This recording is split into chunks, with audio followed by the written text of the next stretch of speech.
네, 그리스발 위기, 글쎄요. 이 금융시장이 지나친 패닉 상태에 좀 심리가 쏠리지 않았으면 하는 마음도 있습니다.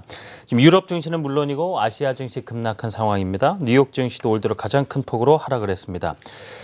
일단 긴급 조치로 그리스는 은행 영업을 중단했고 예금 인출도 제한하고 있는 상황이죠. 아테네 증시도 국민투표가 실시되는 다음 날이죠. 6일까지 휴장입니다. 그리스 사태 앞으로 어떻게 전개될지 전문가 연결해서 이야기를 들어보겠습니다. 경희대학교 국제대학원의 신상협 교수 전화 연결돼 있습니다.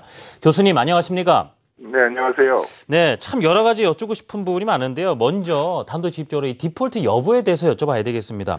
네. 오늘을 일단은 IMF에 상환을 해야 되는 날이긴 한데 좀 네. 어려운 상황 아니겠습니까? 그리스도 네. 갚기는 어렵다고 했었고요. 자, 이 그리스가 결국 나중에 뭐 지금 디폴트까지 가게 된다면 채권단 입장에서도 가히 달가운 뭐 좋은 결론은 아닐 텐데요. 네. 국가 파산까지는 가지 않도록 이 채권단 트로이카도 좀 손을 쓰지 않을까 이런 내심 그런 바람도 있거든요. 어떻게 보십니까? 네. 예, 아직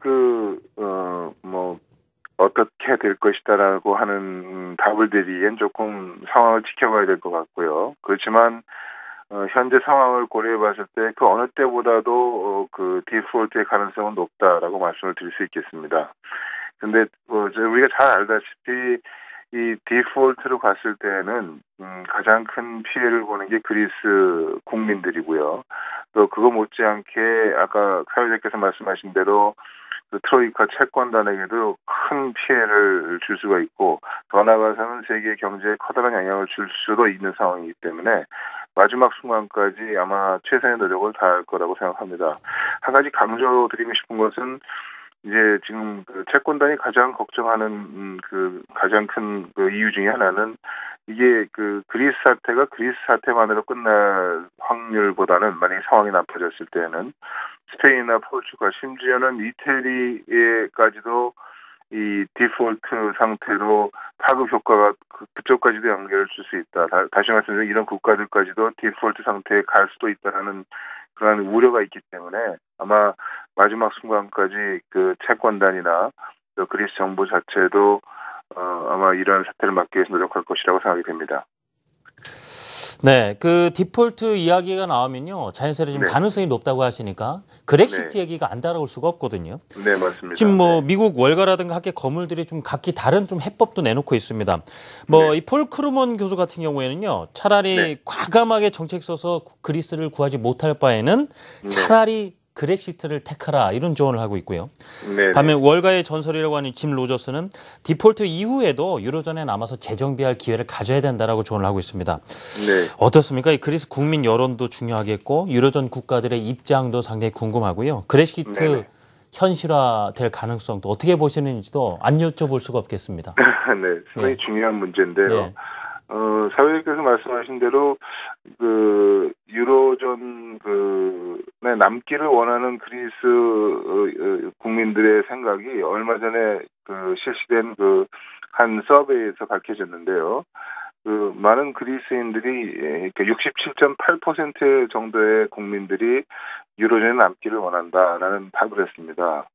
이게 상당히 주는 의미가 큰데요. 우리가 잘 알다시피 2010년 이후부터 그리스가 경제가 상당히 그 어려운 상황에 처해 있는 상태고 지금도 그런 어려움이 계속되고 있는 상태에서 국민들이 이제 브렉시트 다시 말하면 19개 국가가 참여하고 있는 유로존에서 탈퇴를 했을 때 그 가장 먼저 아까 말씀드린 대로 피해를 보는 게 그리스 국민들, 그리스 경제이기 때문에 국민들이 이런 그리스 그 유로존 탈퇴를 원치 않는다. 남아있기를 원하는 국민이 더 많다는 것을 볼 수가 있고요. 또 하나는 아까 말씀드린 대로 이제 그 채무국에는 그 유럽의 주요 부자나라, 다시 말하면 서부 유럽 국가들이 되겠죠. 그 채권단으로는 그 주요 채권단인데 그 액수가 어마어마합니다. 지금 이번 말까지 갚아야 되는 IMF에 갚아야 되는 그 액수가 비해서 지금 독일이 갖고 있는 채권 규모는 뭐 700억 유로가 넘고요. 불란서가 갖고 있는 채권 규모도 500억 유로가 넘기 때문에 이 직접적으로 그리스가 그렉시티를 단행을 해서 그리스 경제가 붕괴가 됐을 때 그 파급 효과, 다시 말하면 기존의 그 채권 국가들이 가져야 되는 경제적인 피해는 엄청나게 심각하다. 또 우리가 알다시피 세계 경제가 슬로우다운 되는 상태에서 유럽 경제도 상당히 어려운 상황이 있다는 걸 고려해 봤을 때 이 그렉시티의 가능성은 저는 개인적으로 그렇게 높지는 않을 것 같습니다. 이 상태는 어떻게든지 막을 것 같고요. 결과적으로 이런 그 갑자의 그렉시티가 일어났을 때에 예상되는 피해 규모가 워낙 크기 때문에 그런 상태로 막기 위해서 마지막 순간까지 최선을 다할 것이라고 생각을 합니다. 제일 중요한 거는 이제 긴급 유동성 지원 한도라는 그 프로그램을 갖고 있는 ECB 유럽 중앙은행에서요 갖고 있는 제도인데 그 긴급 유동성 지원 한도를 높이는 그런 조치를 아마도 고려하고 있지 않겠나 이런 생각을 해봅니다. 지난 28일 날 그 긴급 유동성 지원 한도를 동결한 바가 있는데요. 1일 날 유로그룹, 다시 말하면 유로존의 회원 재무장관들 회의에서 이걸 다시 논의하기로 했기 때문에 아마 이런 방법을 통해서 최악의 사태는 피하려고 노력하지 않겠냐. 물론 이것은 단기간적인 어떤 해법이 될 것입니다. 그렇지만 일단은 조금의 시간적인 여유를 갖고 해결책을 찾는 노력을 아마 할 것으로 예상이 됩니다. 네. 지금까지는 뭐 유로존이라든가 그리스 상황에서 상당히 중요한 내용이었고요. 네. 우리 국민들 입장에서는 결국 한국 경제에 미칠 여파 아니겠습니까? 올해 증시도 상당히 부담을 느꼈는데요. 네. 어떻습니까? 우리 경제는 어느 정도 영향력을 가늠해 볼 수 있을까요? 글쎄 이걸 아마 두 개로 직접적으로 영향이 있습니다만 두 부분으로 영향 파급 효과를 갈라서 생각해 봐야 될 것 같습니다. 첫 번째는 우리 금융시장에 미치는 영향인데요.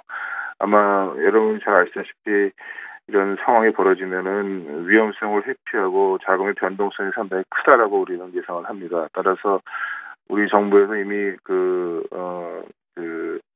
합동 대응반을 작동을 하고 있고, 그래서 한국 금융시장에 미칠 그리스 사태가 한국 금융시장에 미칠 사태에 대해서 요의주시하고 있고요. 이런 상황을 봤을 때 영향 파급 효과는 제한적일 수 있다. 근데 더 걱정이 되는 것은 사실 제조업 분야입니다. 한국의 경제 구조가 수출에 상당히 많이 기대어 있는 그러한 구조를 갖고 있는 상황에서 유럽연합이라는 EU라는 시장이 상당히 중요성이 커지고 있는데요. 특히 전 세계 지금 경제가 상당히 어려움에 직면해 있고, 특히 중국의 경제가 최근에 많이 어려워지고 있지 않습니까? 중국이라는 시장은 우리에게 가장 중요한 시장 중에 하나였는데, 이렇게 경제가 전반적으로 어려워지고 있는 상황에서 상대적으로 유럽연합의 시장의 중요성은 상당히 크다라고 볼 수 있는데, 얼마 전에도 발표했습니다만 한EU FTA에도 불구하고 누적 무역 적자가, 한국의 무역 적자가 140억 달러 정도 최대 규모죠. 그래서 이런 상황에서 이번에 그리스 사태가 다시 말하면 그리스 아마 유로화의 가치가 평가절하될 것인데요. 그렇게 되면 한국의 수출이 더 어려워질 수 있다. 따라서 중장기적으로 봤을 때는 우리 수출에 커다란 영향을 줄 수 있다는 걸 봤을 때는 한국에 주는 영향이 그렇게 작지만은 않지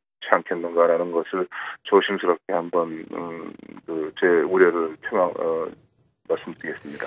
네, 여러 분야에서 직간접적인 영향을 받겠지만 일단은 가장 먼저 유럽 시장에도 큰 비중을 두고 있는 좀 제조업 분야가 좀 우려스럽다라는 말씀 전해주셨습니다. 자, 교수님 이른 아침부터 시간 내주셨는데요. 이 시간 관계상 여기까지 좀 여쭤야 될 것 같습니다. 참 여러 가지 궁금한 점이 많았는데요. 일단 저희 질문에 좀 답변 감사드리는 말씀드리고요. 지금까지 경희대학교 국제대학원 신상업 교수였습니다. 교수님 감사합니다. 네.